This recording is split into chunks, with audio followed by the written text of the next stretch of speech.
Kwaman Hill, and I'm doing research on H.M.S. swordsman.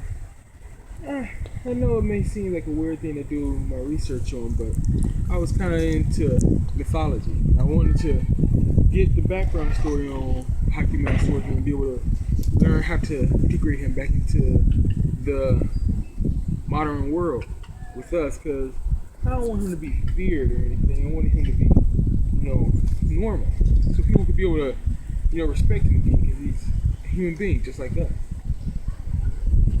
Wow, that's very interesting, Dr. Kwaman Hill. By any chance, have you seen him as of late? I think I have seen him once, but he's very hard to track. Oh, so like, does he have like a particular area that he likes to go around and kind of,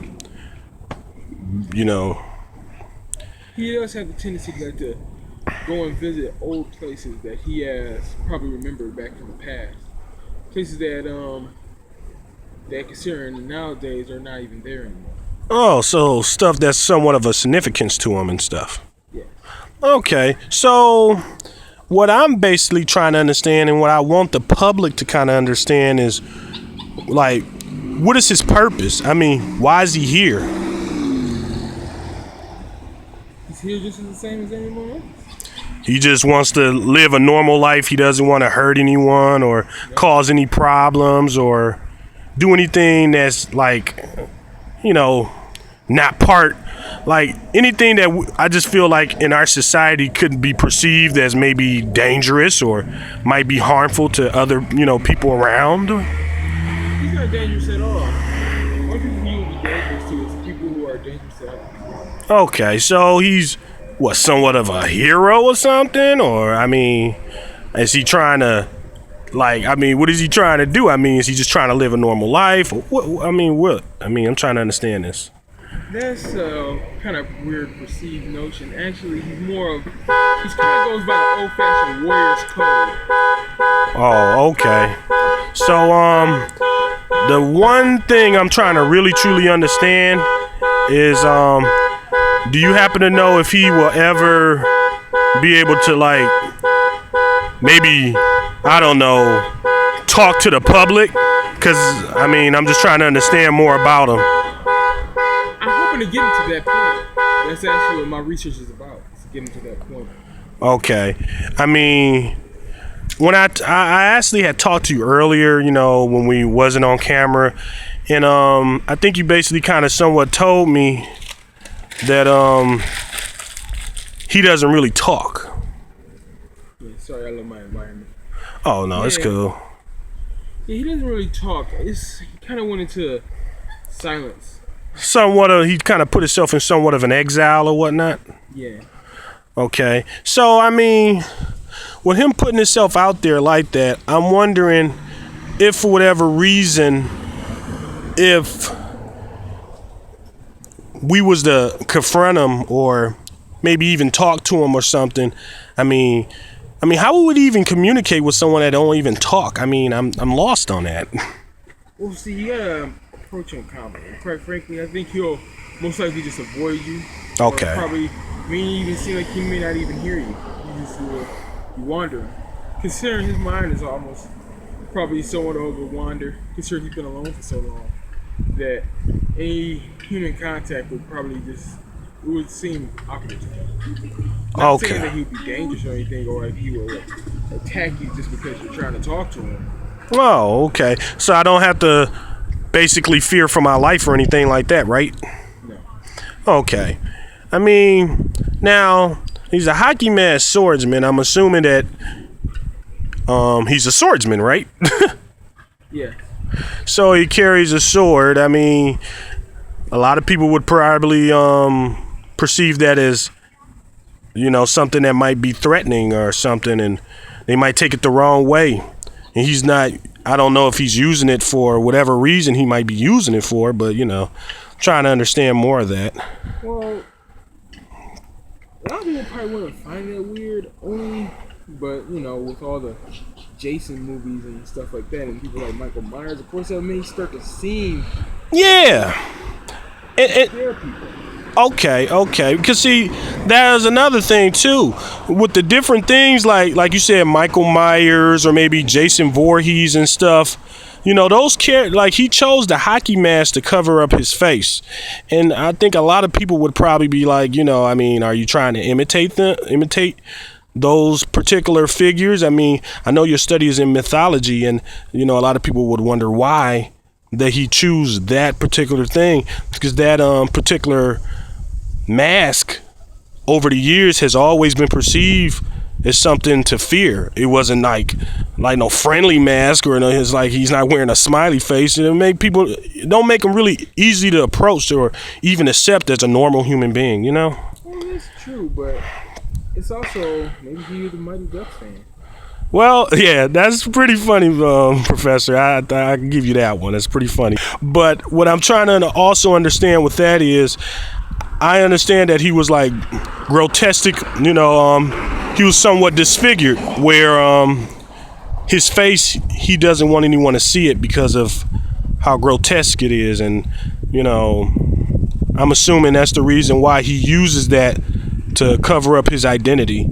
So I guess, you know, it won't be a problem. Yeah, because his face kind of made it hard for him to be able to be around me. You know, people would stare at him. You know, and I mean, the mask may not seem like it would do that anymore, but also a person would I'll probably prefer a person saying laughing rather than being frightened. And a lot of people probably was frightened of his face. And you know, I totally understand that, Professor. But the problem that I'm having is, if for whatever reason, you know, we continue this and we run into him, do you really think he will be able to be a little bit more, you know, he would be cooperative about letting us study him, or would he just like keep avoiding us and making it impossible for us to figure out more about him? Or I'm just trying to figure it out. Well, you probably won't talk to no reporter like me, but if I get a chance to talk to him, if I get a chance to meet him and be able to talk him down, then maybe I can be able to get him to, like I said, once again become a part of regular society, and then I'll gladly bring him to you so you can go and get to see him himself. Well, I appreciate that, Professor, because I really would like to find out more about him, and hopefully we can do what your plans is all about, as far as being able to bring him back into normal society. Because to me, I think it is very important that he does get brought into mainstream society, where he be able to live a normal life, and maybe he can ditch the mask and be able to just live a normal life. I mean, I'm thinking whatever type of disfigurement that happened to his face, maybe a plastic surgeon can maybe work with him and, you know, do something for him, you know. That's how I just was out. That would be nice. And I mean, with all of my research and stuff, and being into the research that I'm in, it's going to be very hard for me to actually get funding to actually get them to get plastic surgery, because, you know, a lot of people in the academy and all the schools was telling me, why would I ask me? Why would you choose to go into mythology? You know, there ain't no real money there. You know, I couldn't get a doctor, plastic surgeon, and stuff like that. But it was more about, you know, the adventure and the passion, and not so much about the money or the bank stacks or roads or whatever. And working on mythology, I've been doing really good. But like I said, it's not a job for the people who are looking for money. Okay. Money. So this is more your own personal. This is your own personal curiosity, and you're real passionate about this.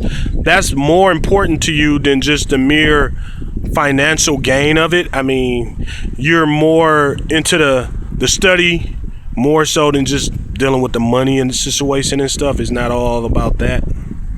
Yes, actually, exactly right. More about the passion.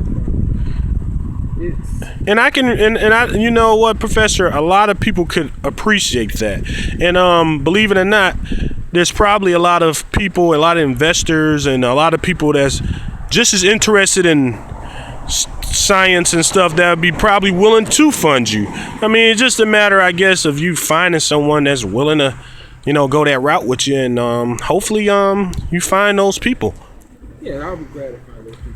I just hope none of them be evil or try to abuse my work. Oh yeah, and I totally understand that, because I mean, understandable they'll be fronting the money for you, but that doesn't mean that you should be able to have the ability to corrupt one's work or whatever. And like I said, the main thing is, I know you're just trying to find out more about this hockey mask swordsman, where you'll be able to help him out and be able to help out your research, and y'all can basically help each other out. So hopefully everything works out. Thank you very much. And that will be all of the questions I have for you today. And I guess once you be able to find out exactly where this hockey mask swordsman at, maybe you can give me a little bit of footage or whatnot, and I'll be happy to review it and talk it over with my people and bring it around, and we can go from there. Okay. Thank you very much. All right.